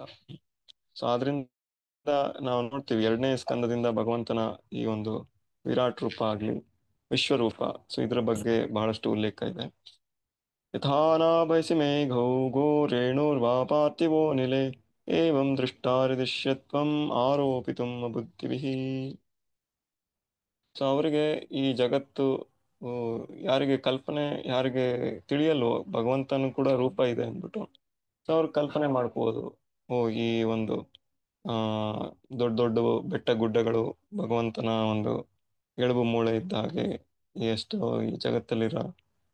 ಸೊ ಹೀಗೆ ಈ ಒಂದು ಅವ್ರಿಗೇನು ಕಣ್ಣಲ್ಲಿ ಕಾಣಿಸುತ್ತೋ ಅದರಿಂದ ಅವರು ಭಗವಂತನ ಒಂದು ಆಕಾರದ ಬಗ್ಗೆ ತಿಳ್ಕೊಳಕ್ಕೆ ಪ್ರಯತ್ನ ಮಾಡ್ಬೋದು. ಸೊ ಮುಂದೆ ಯಾಕಂದ್ರೆ ಅವ್ರಿಗೆ ಅದ್ರ ಬಿಟ್ಟು ಬೇರೆ ಏನು ಕಾಣಿಸೋದಿಲ್ಲ. ಯಾಕಂದ್ರೆ ಭಗವಂತನ ನೋಡಕ್ಕೆ ಅಷ್ಟು ಸುಲಭವಲ್ಲ. ಇವನ್ ಬ್ರಹ್ಮ ಸಮೇತೆಯಲ್ಲಿ ಹೇಳ್ತಾರೆ, ಪ್ರೇಮಾಂಜನ ಚುರಿತ ಭಕ್ತಿ ವಿಲೋಚನೇನ ಸಂತಃ ಸದೈವ ಹೃದಯೇಶು ವಿಲೋಕಯಂತಿ ಯಂ ಶ್ಯಾಮಸುಂದರಮಚಿಂತ್ಯ ಗುಣಸ್ವರೂಪಂ ಗೋವಿಂದಮಾದಿಪುರುಷಂ ತಮಹಂ ಭಜಾಮಿ. ಸೊ ಅದರಿಂದ ಭಗವಂತನ ಪ್ರತಿ ಯಾರು ಪ್ರೇಮ ಬೆಳೆಸ್ಕೊಂಡಿರ್ತಾರೋ ಸೊ ಅವ್ರಿಗಷ್ಟೇ ಭಗವಂತನ ಒಂದು ದರ್ಶನ ಮಾಡೋಕ್ಕೆ ಸಾಧ್ಯ. ಸೊ ಬೇರೆಯವ್ರಿಗೆ ಅವ್ರು ಜಸ್ಟ್ ಒಂದು ರೂಪ ಅಷ್ಟೇ ನೋಡ್ತಾರೆ. ಸೊ ಅದರಿಂದ ಭಗವಂತನ ಪ್ರತಿ ಒಂದು ಪ್ರೇಮದ ಭಾವನೆ ಬೆಳೆಸ್ಕೋಬೇಕು. ಸೊ ಮುಂದೆ ಅತಃ ಪರಂ ಯದವ್ಯಕ್ತಂ ಅವ್ಯೂಢ ಗುಣಭ್ರಮಿತಂ ಅದೃಷ್ಟ ಶ್ರುತವಸ್ತುತ್ವ ಸಜೀವೋ ಯತ್ ಪುನರ್ಭವಃ. ಸೊ ಹೀಗೆ ಯಾರಿಗೆ ಭಗವಂತನ ಬೇರೆ ಒಂದು ರೂಪದಲ್ಲಿ ತಿಳ್ಕೊಳಕ್ ಸಾಧ್ಯ ಇಲ್ವೋ ಅವ್ರಿಗೆ ಈ ರೀತಿ ಒಂದು ವಿರಾಟದ ಪುರುಷದ ರೂಪನ ಕಲ್ಪನೆ ಮಾಡ್ಕೊಳಕ್ ಹೇಳ್ತಾರೆ. ಯತ್ರೇ ಮೇ ಸದಸದ್ರೂಪೇ ಪ್ರತಿಷಿದ್ಧೇ ಸ ಸಂವಿದ ಅವಿದ್ಯೆಯಾತ್ಮನಿ ಕೃತೆ ಇತಿ ತದ್ಬ್ರಹ್ಮ ದರ್ಶನಂ. ಯದೇಶೋ ಪರತಾ ದೇವಿ ಮಾಯಾ ವೈಶಾರದೀಮತಿ ಸಂಪನ್ನ ಏವೇತಿ ವಿದುರ್ಮಹಿಮ್ನಿ ಸ್ವೇ ಮಹೀಯತೆ. ಏವಂ ಜನ್ಮಾನಿ ಕರ್ಮಾಣಿ ಹೀಯ ಕರ್ತೃರಚನಸ್ಯ ಚ ವರ್ಣಯಂತಿ ಸ್ಮ ಕವಯೋ ವೇದ ಗುಹ್ಯಾನಿ ಹೃತ್ಪತೇಃ. ಸೊ ಹಾಗೆ ಯಾರು ಶಾಸ್ತ್ರದ ಎಷ್ಟೇ ಒಂದು ಆಳದಲ್ಲಿ ಓದಿ ತಿಳ್ಕೊಂಡ್ರೂ ಕೂಡ ಅವ್ರಿಗೆ ಭಗವಂತನ ಹೃದಯದಲ್ಲಿರುವ ಭಗವಂತನ ದರ್ಶನ ಮಾಡಕ್ ಸಾಧ್ಯ ಇಲ್ಲ. ಅವ್ರು ಯಾವಾಗ ಆ ಭಗವಂತನ ಈ ಒಂದು ಲೀಲೆಗಳೆಲ್ಲ ಭಗವಂತನ ಭಕ್ತರಾಗಿ ತಿಳ್ಕೊಳ್ಳಕ್ಕೆ ಪ್ರಯತ್ನ ಮಾಡ್ತಾರೋ ಅವ್ರಿಗೆ ಇದೆಲ್ಲ ಅರ್ಥ ಆಗೋದು. ಸವಾ ಇದಂ ವಿಶ್ವಮಮೋಘಲೀಲಾ ಸೃಜತ್ತವತ್ಯತ್ತಿನ ಸಜ್ಜತೆಸ್ಮಿನ್ ಭೂತೇಷು ಚಾಂತಾರಿತ ಆತ್ಮತಂತ್ರ ಷಾಡ್ವರ್ಗಿಕಂ ಜಿಗ್ರತಿ ಷಡ್ಗುಣೇಶಃ. ಸೊ ಭಗವಂತನ ನಾಮ ರೂಪ ಗುಣ ಲೀಲ ಇವೆಲ್ಲ ದಿವ್ಯವಾದದ್ದು. ಸೊ ಹಾಗೆ ಸೊ ಭಗವಂತ ಈ ಒಂದು ಆ ಷಡ್ ಐಶ್ವರ್ಯ ಪೂರ್ಣ ಆಗಿದ್ದಾನೆ. ಸೊ ಅನಂತ ಲೀಲೆ ಮಾಡ್ತಾನೆ. ಸೊ ಭಗವಂತನ ಈ ಒಂದು ಲೀಲೆಗಳು ಯಾವಾಗ ನಾವು ಶ್ರವಣ ಮಾಡ್ತೀವೋ ಶುದ್ಧ ಭಕ್ತರಿಂದ ಅವಾಗ ನಮಗೆ ಭಗವಂತನ ಬಗ್ಗೆ ತಿಳ್ಕೊಳಕ್ಕೆ ಸಾಧ್ಯ. ನಚಾಸ್ಯ ಕಶ್ಚಿನ್ ನಿರೂಪೇಣ ಧಾತು ರವೈತಿ ಜಂತು ಕುಮನೀಶ ಊತಿ ನಾಮಾನಿ ರೂಪಾಣಿ ಮನೋವಚೋಭಿ ಸಂತನ್ವತೋ ನಟಚರ್ಯಾಮಿವಾಜ್ಞೇಯಃ. ಯಾರು ಭೌತಿಕ ಜ್ಞಾನದಿಂದ ಭಗವಂತನ ತಿಳ್ಕೊಳಕ್ಕೆ ಸಾಧ್ಯ ಇಲ್ಲ. ಎಷ್ಟೇ ಒಬ್ರು ದೊಡ್ಡ ವಿದ್ವಾಂಸರಾಗಿರ್ಬೋದು, PhD ಮಾಡಿರ್ಬೋದು. ಸೊ ಜಸ್ಟ್ ಅವ್ರಿಗೆ ಭೌತಿಕ ಒಂದು ಸ್ಟಡಿಯಿಂದ ತಿಳ್ಕೊಳಕ್ ಸಾಧ್ಯ ಇಲ್ಲ. ಸೊ ಇವತ್ತು ಬೆಳಿಗ್ಗೆ ಕೂಡ ನಾವು ಕೇಳ್ತಿದ್ವಿ, ಶಿಲ ಪ್ರಭುಪಾದರು ತಪ್ಪ ಪ್ರವಚನ ಹೇಳ್ತಿದ್ರು. ಸೊ ಯಾರೇ ದೊಡ್ಡ ಇವಾಗ ಇಬ್ರು ಮ್ಯಾಕ್ಸ್ ಮುಲ್ಲರ್ ಅಂದ್ಬಿಟ್ಟು ಬ್ರಿಟಿಷರ್ ಇದ್ರು. ಸೊ ಅವರು ವೇದಗಳ ಬಗ್ಗೆ ಏನೇನೋ ಹೇಳ್ತಿದ್ರು. ಸೊ ಅಂತ ವ್ಯಕ್ತಿಗಳೆಲ್ಲ ಏನ್ ಹೇಳಕ್ ಆಗತ್ತೆ ಅಂತ, ಅವರೆಲ್ಲ ರಜಗುಣ ತಮಗುಣದ ಪ್ರಭಾವದಲ್ಲಿ ಇರ್ತಾರೆ. ಸೊ ಯಾರು ಸತ್ವಗುಣದಲ್ಲಿ ಇರಲ್ವೋ ಅವ್ರಿಗೆ ಈ ಒಂದು ವೇದಗಳ ಜ್ಞಾನ ತಿಳಿಯಲ್ಲ ಅಂದ್ಬಿಟ್ಟು ಪ್ರಭುಪಾದರು ಹೇಳ್ತಾರೆ. ಸೊ ಆದ್ರಿಂದ ನಾವು ನಮ್ಮ ಜೀವನನ ಒಂದು ಸತ್ವಗುಣ ಸ್ತರಕ್ಕೆ ನಾವು ತಗೊಂಡ್ಬರ್ಬೇಕು. 4 ನಿಯಮಗಳನ್ನೆಲ್ಲ ಪಾಲನೆ ಮಾಡಿ ಮತ್ತೆ ಭಗವಂತನ ನಾಮದ ಜಪ ಮಾಡಿ ಸೊ ಒಂದು ಸಾತ್ವಿಕ ಜೀವನ ನಾವು ಬದುಕಿದಾಗ ಅವಾಗ್ಲೇ ನಮಗೆ ಈ ಒಂದು ವೇದದ ಜ್ಞಾನ ಎಲ್ಲ ತಿಳಿದು ಬರುತ್ತೆ. ನಂತರ ಅದನ್ನ ನಮ್ಮ ಜೀವನದಲ್ಲಿ ನಾವು ಅಳವಡಿಸ್ಕೋಬಹುದು. ಬರೀ ಒಂದು ಆ ಒಂದು ಸ್ಕಾಲರ್ಲಿ ಸ್ಟಡಿ, ಒಂದು ಜಸ್ಟ್ ನಾವು ಓದೋದಿಂದ ಈ ಒಂದು ಶಾಸ್ತ್ರದ ಜ್ಞಾನ ತಿಳಿದು ಬರಲ್ಲ. ಸೊ ಅದನ್ನ ನಮ್ಮ ಜೀವನದಲ್ಲಿ ನಾವು ಅಳವಡಿಸ್ಕೊಂಡಾಗ ಸೊ ನಾವು ಅದನ್ನ ಒಂದು ಪ್ರಾಕ್ಟೀಸಿಗೆ ತಂದಾಗ ಸೊ ಅವಾಗ ನಮಗೆ ನಾವು ಏನು ಭಾಗವತದಲ್ಲಿ ಓದ್ತೀವಿ ನಮ್ಮ ಜೀವನದಲ್ಲಿ ಅಳವಡಿಸ್ಕೊಳ್ಳೋಕ್ಕೆ ಸ್ವಲ್ಪ ಸ್ವಲ್ಪ ನಾವು ಪ್ರಯತ್ನ ಮಾಡಿದಾಗ ಅವಾಗ ಈ ಎಲ್ಲ ಜ್ಞಾನ ನಮ್ಮಲ್ಲಿ ತಿಳಿದು ಬರುತ್ತೆ. ಸವೇದ ಧಾತು ಪದವೀಂ ಪರಸ್ಯ ದುರಂತ ವೀರ್ಯಸ್ಯ ರತಾಂಗಪಾಣಿ ಯೋ ಮಾಯೆಯ ಸಂತತಯಾನುವೃತ್ಯ ಭಜೇತ ತತ್ಪಾದ ಸರೋಜಗಂಧಂ. ಸೊ ಯಾರು ಇಲ್ಲಿ ಬಹಳ ಸುಂದರವಾದ ಈ ಒಂದು ಶ್ಲೋಕದಲ್ಲಿ ಹೇಳ್ತಾರೆ ಹೇಗೆ ಭಗವಂತನ ತಿಳಿಯೋದು ಅಂತ. ಸೊ ಯಾರು ಯಾವುದೇ ಒಂದು ವಿತೌಟ್ ಎನಿ ರಿಸರ್ವೇಶನ್ ಮತ್ತೆ ಯಾರು ಏನು ಭಗವಂತನ ಸೇವೆಯಲ್ಲಿ ನಾವು ಸಕ್ರಿಯವಾಗಿ ತೊಡಗಬೇಕು. ಸೊ ಭಗವಂತನ ಒಂದು ಯಾರು ಭಗವಂತ ರಥಾಂಗ ಪಾಣಿ ಒಂದು ಇಲ್ಲಿ ಎಸ್ಪೆಷಲಿ ಆ ಒಂದು ಪ್ರಸಂಗದಲ್ಲಿ ಹೇಳ್ತಿದ್ದಾರೆ. ಯಾವಾಗ ಮಹಾಭಾರತ ಯುದ್ಧದಲ್ಲಿ ಭೀಷ್ಮ ದೇವರು ಜೊತೆ ಯುದ್ಧ ಮಾಡಿದಾಗ, ಸೊ ಅಲ್ಲಿ ಕೃಷ್ಣ ಒಂದು ರಥದ ಒಂದು ಚಕ್ರನ ಹಿಡ್ಕೊಂಡಿದ್ರು. ಸೊ ರಥಾಂಗ ಪಾಣೆ ಅಂದ್ಬಿಟ್ಟು ಇಲ್ಲಿ ಹೆಸರು ಬರುತ್ತೆ. ಸೊ ಆ ಒಂದು ರಥದ ಒಂದು ಚಕ್ರನ ಹಿಡಿದಿದ್ದ ಶ್ರೀಕೃಷ್ಣ ಇದ್ದಾರೆ. ಸೊ ಅವರ ಒಂದು ಭಕ್ತಿ ನಾವು ಯಾವಾಗ ಮಾಡ್ತೀವೋ, ಸೊ ಆವಾಗ ಭಕ್ತಿ ಮಾಡಿದಾಗ ಭಗವಂತನ ಬಗ್ಗೆ ನಾವು ತಿಳ್ಕೊಬಹುದು ಅಂತ ಈ ಶ್ಲೋಕದಲ್ಲಿ ಹೇಳ್ತಾರೆ. ಅತೇಹದನ್ಯ ಭಗವಂತ ಇತ್ತಂ ಯದ್ವಾಸುದೇವೇಖಿಲ ಲೋಕನಾಥೆ ಕುರ್ವಂತಿ ಸರ್ವಾತ್ಮಕಂ ಆತ್ಮಭಾವಂ ನ ಯತ್ರ ಭೂಯ ಪರಿವೃತ್ತ ಉಗ್ರಹ. ಸೊ ಸೊ ಹೀಗೆ ಸೊ ನಾವು ಏನು ಪ್ರಶ್ನೆಗಳು ಕೇಳ್ತೀವೋ ಅದು ಕೂಡ ಆ ಬಹಳ ಮುಖ್ಯವಾದದ್ದು. ಸೊ ನಾವು ಭಗವಂತನ ಕುರಿತು ಪ್ರಶ್ನೆಗಳು ಕೇಳಿದಾಗ ನಮಗೆ ಅದ್ರ ಬಗ್ಗೆ ತಿಳಿದು ಬರುತ್ತೆ. ಸೊ ನಮಗೆ ಇಚ್ಛೆ ಇರಬೇಕು ಭಗವಂತನ ಬಗ್ಗೆ ನಾವು ತಿಳ್ಕೋಬೇಕು ಅಂದ್ಬಿಟ್ಟು. ಸೊ ಹಾಗೆ ನಾವು ಭಗವಂತನ ಬಗ್ಗೆ ತಿಳಿದ ಇರೋ ವ್ಯಕ್ತಿಗಳಿಗೆ ಹೋಗಿ ಕೇಳಿದಾಗ ಅವಾಗ ನಮಗೆ ಭಗವಂತನ ಬಗ್ಗೆ ತಿಳುವಳಿಕೆ ಬರುತ್ತೆ. ಇದಂ ಭಾಗವತಂ ನಾಮ ಪುರಾಣಂ ಬ್ರಹ್ಮ ಸಂಹಿತಂ ಉತ್ತಮ ಶ್ಲೋಕಚರಿತಂ ಚಕಾರ ಭಗವಾನ್ ಋಷಿಃ ನಿಶ್ರೇಯಸ್ಯಾಯ ಲೋಕಸ್ಯ ಧನ್ಯಂ ಸ್ವಸ್ಥಯನಂ ಮಹತ್. ಸೊ ಹೀಗೆ ಭಾಗವತ ಈ ಒಂದು ಆ ಈ ಶ್ರೀಮದ್ ಭಾಗವತವೇನಿದೆ, ಈ ಶ್ಲೋಕ ಶ್ರೀಮದ್ ಭಾಗವತದ ಬಗ್ಗೆ ಹೇಳಿದ್ದಾರೆ. ಈ 3ನೇ ಅಧ್ಯಾಯದ 40ನೇ ಶ್ಲೋಕ. ಸೊ ಇದು ಒಂದು ಬ್ರಹ್ಮ ಸಂಹಿತ ಅಂದ್ಬಿಟ್ಟು ಹೇಳಿದ್ದಾರೆ. ಸ್ವಯಂ ಇದು ಆ ಆ ಪರಬ್ರಹ್ಮನಾದ ಭಗವಂತ ಶ್ರೀಕೃಷ್ಣನ ಬಗ್ಗೆ ಇದೆ. ಆದ್ರಿಂದ ಇದೊಂದು ಬ್ರಹ್ಮ ಸಂಹಿತ. ಮತ್ತೆ ಇದು ಭಗವಂತನ ಒಂದು ಅವತಾರವಾಗಿದೆ. ಸ್ವಯಂ ವೇದವ್ಯಾಸರು ಯಾರು ಭಗವಂತನ ಅವತಾರ ಇದ್ದಾರೆ, ಅವರು ಈ ಭಾಗವತದ ಒಂದು ರಚನೆ ಮಾಡಿದ್ದಾರೆ. ಸೊ ಈ ಕಲಿಯುಗದಲ್ಲಿ ಈ ಭಾಗವತ ಕೂಡ ಭಗವಂತನ ಒಂದು ಅವತಾರ. ಸೊ ಹೇಗೆ ಬೇರೆ ಎಲ್ಲ ಅವತಾರಗಳ ಬಗ್ಗೆ ನಾವು ಚರ್ಚೆ ಮಾಡಿದ್ವಿ, ಸೊ ಅದೇ ರೀತಿ ಈ ಒಂದು ಭಾಗವತದ ರೂಪದಲ್ಲೂ ಭಗವಂತ ಬಂದಿದ್ದಾನೆ. ಸೊ ಈ ಭಾಗವತ ಕೃಷ್ಣನಿಗಿಂತ ಭಿನ್ನವಾದದ್ದಲ್ಲ. ಸೊ ಈ ಭಾಗವತನು ನಾವೇನು ನಮಗೆ ಸಿಗ್ತಾ ಇದೆ ಶ್ರೀಲ ಪ್ರಭುಪಾದರ ಒಂದು ಕೃಪೆಯಿಂದ. ಸೊ ಇದು ಕೂಡ ಸ್ವಯಂ ಶ್ರೀ ಕೃಷ್ಣನ ಒಂದು ಅವತಾರ. ಸೊ ಇದು ನಿಶ್ರೇಯಸ್ಯಾಯ ಲೋಕಸ್ಯ ಧನ್ಯಂ ಸ್ವಸ್ಥಯನಂ ಮಹತ್. ಸೊ ಈ ಜಗತ್ತಲ್ಲಿ ಇರುವ ಎಲ್ಲ ಜನರಿಗೂ ಒಳಿತಿಗೋಸ್ಕರ ಈ ಒಂದು ಭಾಗವತ ಪ್ರಕಟವಾಗಿದೆ. ಸೊ ಇದರಿಂದ ನಾವು ನಮ್ಮಿಂದ ಎಷ್ಟಾಗತ್ತೆ ನಾವು ಕೂಡ ಈ ಒಂದು ಭಾಗವತದ ಜ್ಞಾನ ತಿಳಿಬೇಕು. ಮತ್ತೆ ನಮ್ಮಿಂದ ಎಷ್ಟಾಗತ್ತೆ ಇದನ್ನ ನಾವು ಬೇರೆಯವ್ರಿಗೂ ಹಂಚಕ್ಕೆ ಪ್ರಯತ್ನ ಮಾಡಬೇಕು. ಸೊ ನಾವು ತಿಳಿದಿರೋಷ್ಟು ಮಟ್ಟಿಗೆ ಇನ್ನೊಬ್ಬರಿಗೆ ನಾವು ತಿಳಿಸ್ಬೋದು. ತದ್ದಿದಂ ಗ್ರಾಹ್ಯಾಮಾಸ ಸೂತಂ ಆತ್ಮವತಾಂ ವರಂ ವರ್ಣ ಸರ್ವವೇದ ಇತಿಹಾಸಾನಾಂ ಸಾರಂ ಸಾರಂ ಸಮುದ್ರತಂ. ಸೊ ಈ ಭಾಗವತ ಏನಿದೆ, ಸೊ ಎಲ್ಲ ವೇದ ಮತ್ತು ಇತಿಹಾಸ, ಸೊ ಇದರ ಒಂದು ಸಾರವಾಗಿದೆ. ಸೊ ಹೇಗಂತೀವಿ, ಇವಾಗ ನಾವು ಎಲ್ಲ ಬೆಳೆ ಬೆಳೆಸ್ತಾರೆ. ಸೊ ಈ ಭೂಮಿಯಲ್ಲಿ ಬೆಳೆ ಬೆಳೆಸಿದಾಗ, ಸೊ ಅಲ್ಲಿ ಮಳೆ ನೀರು ಎಲ್ಲ ಬಿದ್ದು ಬೆಳೆದಾಗ, ಎಸ್ಪೆಷಲಿ ಇವಾಗ ಕಬ್ಬು ಜಾಸ್ತಿ ಬೆಳೆಸ್ತಾರೆ ಈ ಕಾಲದಲ್ಲಿ. ಸೊ ಕಬ್ಬು ಬೆಳೆಸಿದ್ರೆ ಆ ಕಬ್ಬಲ್ಲಿ ಆ ನೀರು ಬರುತ್ತೆ. ಆ ಸಿಹಿ ನೀರನ್ನ ಮತ್ತೆ ಅದನ್ನ ಎಕ್ಸ್ಟ್ರಾಕ್ಟ್ ಮಾಡಿ ಅದರಿಂದ ಬೆಲ್ಲ ಮಾಡ್ತಾರೆ, ಪಾಕ ಮಾಡಿ ಬೆಲ್ಲ ಮಾಡ್ತಾರೆ. ಆ ಬೆಲ್ಲದಿಂದ ಮುಂದೆ ಸಕ್ಕರೆ ಮಾಡ್ತಾರೆ. ಸೊ ಹೀಗೆ ಜಸ್ಟ್ ಒಂದು ಉದಾಹರಣೆ ಕೊಡ್ತಿದ್ದೀನಿ. ಸೊ ಹೇಗೆ ಒಂದು ಸಕ್ಕರೆಯಲ್ಲಿ ಏನು ಸಿಹಿ ಇದೆ, ಅದ ಒಂದು ಕಬ್ಬಿಂದ ಬಂದಿರೋ ಸಿಹಿ, ಸೊ ಅದರ ಒಂದು ಸಾರ ಅಂಶ ಒಂದು ಸಕ್ಕರೆಯಲ್ಲಿದೆ. ಸೊ ಅದೇ ರೀತಿ ಈ ವೇದಶಾಸ್ತ್ರಗಳು, ಬಹಳಷ್ಟು ಶಾಸ್ತ್ರಗಳೆಲ್ಲ ಇದೆ. ಋಗ್ಯಜುರ್ ಸಾಮ ಅಥರ್ವ, ಮತ್ತೆ ಅದ್ರಲ್ಲಿ ಬೇರೆ ರೀತಿಯಲ್ಲಿ ಬ್ರಾಹ್ಮಣ, ಆರಣ್ಯಕ, ಸೊ ಹೀಗೆ.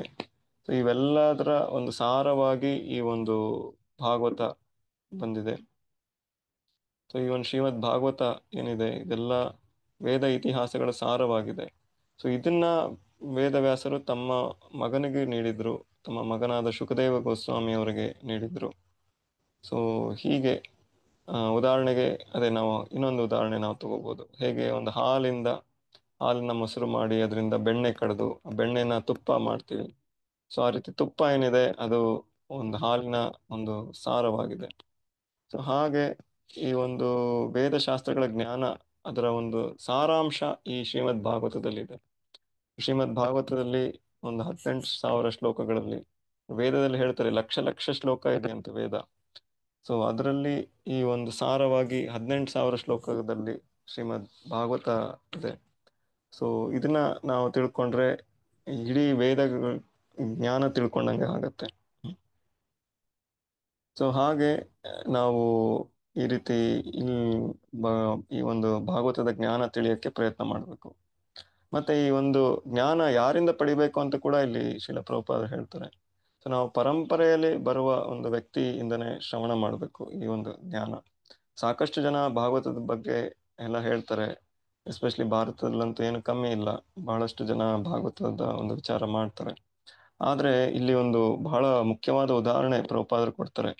ಸೊ ಯಾವಾಗ ಹಾಲು ಒಳ್ಳೇದೆ, ಆದ್ರೆ ಹಾಲು ಯಾವಾಗಾದರೂ ಒಂದು ಸರ್ಪ, ಒಂದು ಹಾವಿಂದ ಅದು ಹಾವು ಬಂದು ಒಂದು ಹಾಲಲ್ಲಿ ಕುಡಿದು ಹೋಗಿದ್ರೆ ಆ ಸರ್ಪೋಚ್ಚಿಷ್ಟ ಭಯ ಏನಿದೆ, ಆ ಒಂದು ಹಾಲು ಇನ್ನೊಬ್ರು ವ್ಯಕ್ತಿ ಕುಡಿದ್ರೆ ಅವ್ರಿಗೆ ಅದು ಮೃತ್ಯು ತಂದು ಕೊಡುತ್ತೆ. ಸೊ ಹಾಲಿಂದ ಅವ್ರಿಗೇನು ಒಂದು ಪೌಷ್ಟಿಕಾಂಶ ಬರೋದಿಲ್ಲ, ಆದ್ರೆ ಅವ್ರಿಗೆ ಮೃತ್ಯು ಆಗ್ಬಿಡುತ್ತೆ. ಸೊ ಅದೇ ತರ ಈ ಭಾಗವತ ಗ್ರಂಥ ಒಳ್ಳೇದೆ, ಭಾಗವತ ಜ್ಞಾನ ಒಳ್ಳೇದೆ, ಆದ್ರೆ ನಾವು ಯಾವ ವ್ಯಕ್ತಿಯಿಂದ ಕೇಳ್ತಿದೀವಿ ಅದು ಮುಖ್ಯ. ಸೊ ಅವರು ಗುರು ಶಿಷ್ಯ ಪರಂಪರೆಯಲ್ಲಿ ಬಂದಿರಬೇಕು. ನಾವು ಶ್ರೀಲ ಪ್ರಭುಪಾದರಿಂದ ಕೇಳ್ತಾ ಇದೀವಿ ಭಾಗವತ. ಶ್ರೀಲ ಪ್ರಭುಪಾದರು ಬ್ರಹ್ಮ ಮಧ್ವ ಗೌಡಿಯ ಗುರು ಶಿಷ್ಯ ಪರಂಪರೆಯಲ್ಲಿ ಬರ್ತಾರೆ. ಸೊ ಅದರಿಂದ ಪ್ರಭುಪಾದರಾಗ್ಲಿ ಅವರ ಒಂದು ಶಿಷ್ಯಂದ್ರಾಗ್ಲಿ, ಸೊ ಅವರ ಮುಖಾರವಿಂದದಿಂದ ನಾವು ಯಾವಾಗ ಆ ಈ ಒಂದು ಭಾಗವತದ ಜ್ಞಾನ ಕೇಳ್ತೀವಿ, ಸೊ ಇದು ಸ್ಪಷ್ಟವಾದ ಜ್ಞಾನ ನಮಗೆ ತಿಳಿದು ಬರುತ್ತೆ. ಆದ್ರೆ ಈ ಇದಲ್ಲದೆ ನಾವು ಬೇರೆ ಯಾರೇ ವ್ಯಕ್ತಿಯಿಂದ ಕೇಳ್ತೀವಿ, ಸೊ ಅವರು ಏನೋ ತಮ್ಮ ಒಂದು ವೃತ್ತಿಗಾಗೋಸ್ಕರ ಅಥವಾ ಬೇರೆ ಏನೋ ಒಂದು ಹಣಕಾಸುಗೊಳಿಸೋಕ್ಕೋಸ್ಕರ ಅವರು ಆ ರೀತಿ ಒಂದು ಭಾಗವತದ ಒಂದು ವಿಶ್ಲೇಷಣೆ ಮಾಡ್ತಾ ಇದ್ರೆ, ಸೊ ಅಂತ ವ್ಯಕ್ತಿ ಹತ್ರ ನಾವು ಕೇಳಿ ಏನು ಪ್ರಯೋಜನ ಆಗಲ್ಲ. ಯಾಕಂದ್ರೆ ಆ ವ್ಯಕ್ತಿ ಭಾಗವತನ ಸರಿಗೆ ತಿಳಿದಿರಲ್ಲ, ಅವ್ರು ಜಸ್ಟ್ ಅವರ ಒಂದು ಜೀವನಯಾಪನ ಮಾಡಕ್ಕೋಸ್ಕರ ಒಂದು ಭಾಗವತದ ಒಂದು ಪಠನೆ ಮಾಡ್ತಾ ಇರ್ತಾರೆ. ಮತ್ತೆ ಈ ರೀತಿ ಸರ್ಪೋಚ್ಚಿಷ್ಟ ಭಯವಾಗಿರುತ್ತೆ. ಸೊ ಅಥವಾ ಯಾರಾದ್ರೂ ಮಾಯಾವಾದಿಗಳು, ಎಸ್ಪೆಷಲಿ ಪ್ರಭುಪಾದರು ಹೇಳ್ತಾರೆ ಮಾಯಾವಾದಿಗಳು, ಸೊ ಅವರ ಒಂದು ಮುಖದಿಂದ ನಾವು ಭಾಗವತದ ಕೇಳಿದ್ರೆ ಸೊ ಅವರು ಒಂದು ಬೇರೆ ಅರ್ಥನೇ ತಂದು ಹೇಳ್ತಾರೆ. ಸೊ ಭಗವಂತನ ಶ್ರೀಕೃಷ್ಣನ ಕುರಿತು ಅವ್ರು ಜ್ಞಾನ ಕೊಡೋದಿಲ್ಲ. ಸೊ ಈ ರೀತಿ ಅವರು ಸಾಮಾನ್ಯ ಜನರು, ಯಾಕಂದ್ರೆ ಸಾಮಾನ್ಯ ಜನರು ಅವ್ರಿಗೇನಷ್ಟು ತಿಳಿದು ಬರಲ್ಲ. ಸೊ ಹಾಗೆ ಈ ಕಲಿಯುಗದಲ್ಲಿ ನಮ್ಮನ್ನ ಮಿಸ್ಗೈಡ್ ಮಾಡಕ್ಕೆ ಬಹಳಷ್ಟು ಅವಕಾಶಗಳಿದೆ ಮತ್ತು ವ್ಯಕ್ತಿಗಳೆಲ್ಲ ಇದ್ದಾರೆ. ಸೊ ಆದ್ರಿಂದ ನಾವು ಒಂದು ಪ್ರಾಮಾಣಿಕವಾದ ಗುರು ಶಿಷ್ಯ ಪರಂಪರೆಯಲ್ಲಿ ಬರುವ ವ್ಯಕ್ತಿಯಿಂದನೇ ಈ ಒಂದು ಭಾಗವತ ಜ್ಞಾನ ಶ್ರವಣ ಮಾಡಕ್ಕೆ ಪ್ರಯತ್ನ ಮಾಡಬೇಕು. ಸತು ಶಂಶಾವಯಾಮಾಸ ಮಹಾರಾಜಂ ಪರೀಕ್ಷಿತಂ ಪ್ರಾವೋಪವಿಷ್ಟಂ ಗಂಗಾಯಾಂ ಪರೀತಂ ಪರಮರ್ಷಿಭಿಃ. ಸೊ ಹೀಗೆ ಶುಕದೇವ ಗೋಸ್ವಾಮಿ, ಯಾರು ವೇದವ್ಯಾಸರ ಮಗರಾಗಿದ್ದಾರೆ, ಸೊ ಇವರು ಈ ಒಂದು ಭಾಗವತದ ಜ್ಞಾನನ ಪರೀಕ್ಷಿತ್ ಮಹಾರಾಜರಿಗೆ ನೀಡಿದ್ರು. ಸೊ ಎಲ್ಲಿ ಗಂಗೆ ನದಿಯ ತೀರದಲ್ಲಿ, ಯಾವಾಗ ಪರೀಕ್ಷಿತ್ ಮಹಾರಾಜರಿಗೆ ಒಂದು 7 ದಿನದಲ್ಲಿ ಅವರ ಒಂದು ಮೃತ್ಯು ಬರುತ್ತೆ ಅಂತ ತಿಳಿದು ಬಂದಾಗ ಅವರಲ್ಲಿ ಗಂಗೆ ನದಿಯ ತೀರದಲ್ಲಿ ಬಂದು ಉಪವಾಸಕ್ಕೆ ಕುಳಿತಿದ್ರು. ಸೊ ಆಗ ಶುಕದೇವ ಗೋಸ್ವಾಮಿ ಅವರು ಅಲ್ಲಿಗೆ ಬಂದು ಪರೀಕ್ಷಿತ್ ಮಹಾರಾಜರಿಗೆ ಈ ಒಂದು ಭಾಗವತದ ಒಂದು ಕೀರ್ತನೆ ಮಾಡಿದ್ರು. ಹೀಗೆ ಪರೀಕ್ಷಿತ್ ಮಹಾರಾಜರಿಗೆ ಈ ಅವರು ಶುಕದೇವ ಗೋಸ್ವಾಮಿ ಮತ್ತೆ ಪರೀಕ್ಷಿತ್ ಮಹಾರಾಜರು ಇವರಿಬ್ಬರ ಮಧ್ಯೆ ಏನ್ ಸಂವಾದ ಇತ್ತು, ಇದೇ ಈ ಒಂದು ಶ್ರೀಮದ್ ಭಾಗವತದ ಚರ್ಚೆಯ ಒಂದು ವಿಷಯವಾಗಿದೆ. ಸೊ ಮುಂದೆ 2ನೇ ಸ್ಕಂದದಿಂದ ಸಂಪೂರ್ಣವಾಗಿ ಇದರ ಒಂದು ಉಲ್ಲೇಖ ಇದೆ.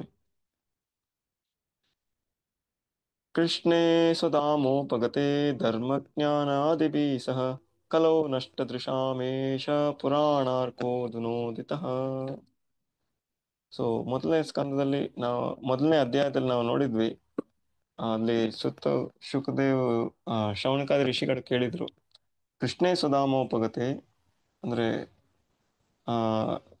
ಈ ಒಂದು ಧರ್ಮ ಮತ್ತೆ ಜ್ಞಾನ ಇವೆಲ್ಲ ಎಲ್ಲಿ ಹೋಗಿದೆ ಅಂದ್ಬಿಟ್ಟು ಕೇಳಿದ್ರು ಭಗವಂತ ಶ್ರೀಕೃಷ್ಣ ತನ್ನ ಧಾಮಕ್ಕೆ ಹೋದ್ಮೇಲೆ. ಸೊ ಆ ಒಂದು ಪ್ರಶ್ನೆಗೆ ಉತ್ತರವಾಗಿ ಈ ಒಂದು ಶ್ಲೋಕ ಹೇಳ್ತಿದ್ದಾರೆ. ಕೃಷ್ಣ ತನ್ನ ಧಾಮಕ್ಕೆ ಹೋದ್ಮೇಲೆ ಧರ್ಮ ಜ್ಞಾನ ಇವೆಲ್ಲ ಈ ಒಂದು ಪುರಾಣದಲ್ಲಿ ಅಡಗಿವೆ. ಈ ಪುರಾಣ ಅಂದ್ರೆ ಈ ಭಾಗವತ ಪುರಾಣ. तत्र कीर्तयतो विप्रर्षेर्भूरि तेजसा अहं चाद्यगमं तत्र निविष्टस्तदनुग्रहात् सोऽहं वाशावयिष्यामि यथादीतं यथामತಿ. ಹಾ, ಸೊ ಇಲ್ಲಿ ಕೊನೆಯದಾಗಿ ಹೇಳ್ತಿದ್ದಾರೆ ಸೂತ ಗೋಸ್ವಾಮಿ ಅವರು. ಸೊ ನಾನು ಕೂಡ ಆ ಒಂದು ಯಾವಾಗ ಸುಖದೇವ್ ಗೋಸ್ವಾಮಿ ಅವರು ಪರೀಕ್ಷಿತ್ ಮಹಾರಾಜರಿಗೆ ಭಾಗವತ ಹೇಳ್ತಾ ಇದ್ರು, ಆ ಒಂದು ಸಭೆಯಲ್ಲಿ ನಾನು ಕೂಡ ಕೂತ್ಕೊಂಡು ಕೇಳ್ತಾ ಇದ್ದೆ ಅಂತ. ಸೊ ಆ ಸಭೆಯಲ್ಲಿ ಪರೀಕ್ಷಿತ್ ಮಹಾರಾಜರ ಜೊತೆ ಸೂತ ಗೋಸ್ವಾಮಿ ಕೂಡ ಕೇಳ್ತಾ ಇದ್ರು ಸುಖದೇವ್ ಗೋಸ್ವಾಮಿ ಅವರಿಂದ. ಸೊ ಆದ್ರಿಂದ ಆ ಸೂತ ಗೋಸ್ವಾಮಿ ಅವರು ಹೇಳ್ತಾರೆ, ನಾನು ಎಷ್ಟು ಕೇಳಿದ್ದೆ ಅಷ್ಟು ನನ್ನ ಜ್ಞಾಪಕ ಶಕ್ತಿ ಇರೋಷ್ಟು ನಾನು ನಿಮ್ಗೆಲ್ಲರಿಗೂ ಹೇಳ್ತೀನಿ ಅಂತ.